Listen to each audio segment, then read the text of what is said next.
The Quran draws attention to a very important geological function of mountains. We have set on the earth mountains, standing firm, lest it should shake with them. If we pay close attention to the verse, we will see that mountains' property of preventing shocks on earth is mentioned. This fact, which was unknown by anyone during the period when the Quran was revealed, has been exposed as a result of the discoveries of modern geology today. In the past, it was thought that mountains were merely protrusions rising above the surface of the earth. However, scientists noticed that this was not actually the case, and that those parts known as the mountain root sometimes extended down as far as 10 to 15 times their own height.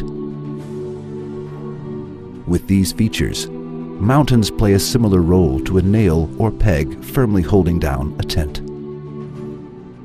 For example, Mount Everest, the summit of which stands approximately 9 kilometers above the surface of the earth, has a root deeper than 125 kilometers.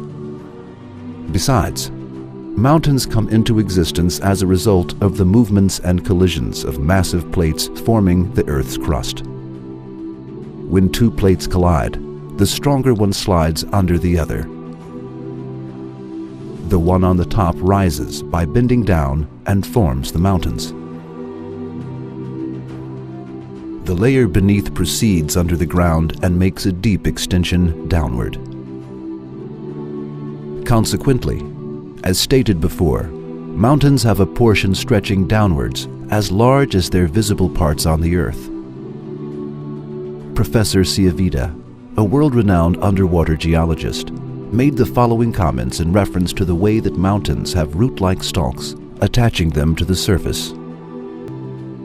The fundamental difference between continental mountains and the oceanic mountains lies in its material.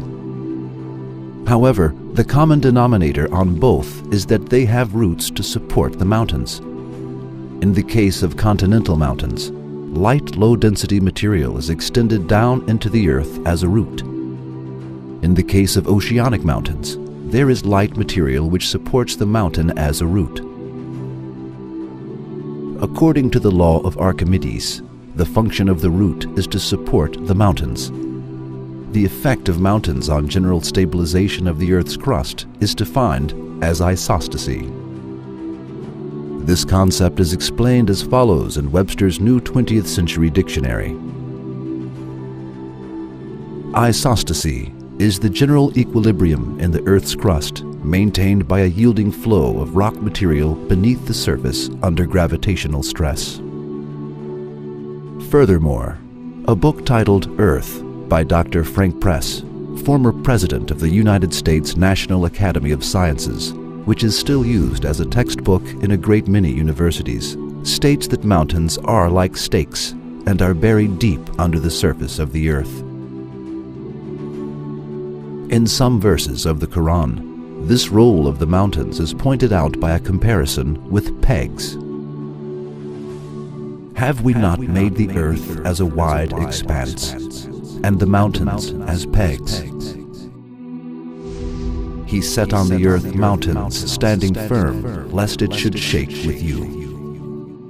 Now, we are asking those who close their eyes and minds to the sun of the Quran, and who still say that the Quran is the word of a human. How could you explain the Quran's explicit declaration of a scientific fact at a time when there was no science and technology, while this has just been discovered as a result of modern geological and seismic researches? Would you believe in Allah, who makes mountains as pegs for the earth, by saying that this is His book?